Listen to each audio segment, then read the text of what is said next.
სულ საზოგადოებას მივაწოდოთ დეტალური ინფორმაცია აქციის მიმდინარეობისას განვითარებული მოვლენების შესახებ. მთელი დღის განმავლობაში პროტესტის მონაწილეებს შესაძლებლობა ჰქონდათ 7 ვითარებაში გამოეხატათ პროტესტი და გაეგრძელებინათ აქცია. შინაგან საქმეთა სამინისტრომ აქციის მონაწილეების მიმართ გაავრცელა შესაბამისი მოწოდებაც, რომ შეკრება მანიფესტაცია ყოფილიყო მშვიდობიანი და არ გასცენოდა კანონით დადგენილ ფარგლებს. მიუხედავად სამართალდამცველების მხრიდან აქციის მონაწილეების მიმართ გაკეთებული არაერთი მოწოდებისა, ასევე შინაგან საქმეთა სამინისტროს მიერ ოფიციალური და გავრცელებული განცხადებებისა, აქციის წევრები არ დაემორჩინენ სამართალდამცველების კანონიერ მოწოდებებს. აქცია გასცდა შეკრებისა და მანიფესტაციის კანონით დადგენილ ნორმებს.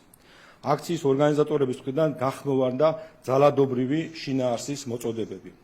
ორგანიზატორებმა ათონელზე მდებარე პრეზიდენტის სასახლის შენობის ჯებირი დააზიანეს და შენობაში შეჭრა სცადეს.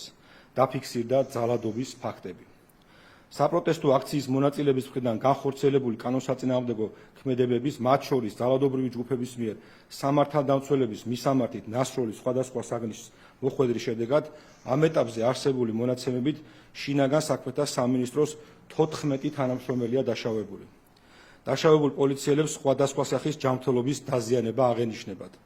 მათ შორის ერთ-ერთი მათგანი მიღებული დაზიანებების შედეგად მძიმე მდგომარეობაშია. მათ შესახებ ინფორმაცია საზოგადოებას პერიოდულად მივაწვდით.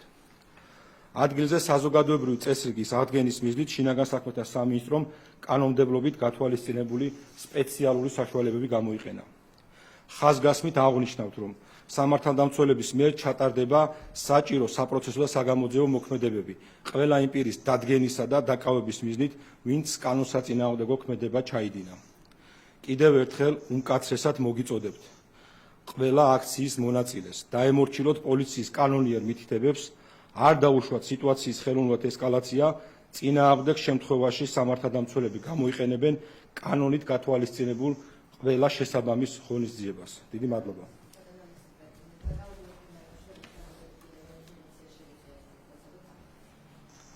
დაგიდასტურებთ, რომ რამდენიმე პირი არის დაკავებული და მოგვიანებით ჩვენ გავავრცელებთ ინფორმაციას დაკავებებთან დაკავშირებით, თუ ვინ არის დაკავებული, რა მუხლით და რა წარმოება აქვს შინაგან საქმეთა სამინისტროს. დიდი მადლობა.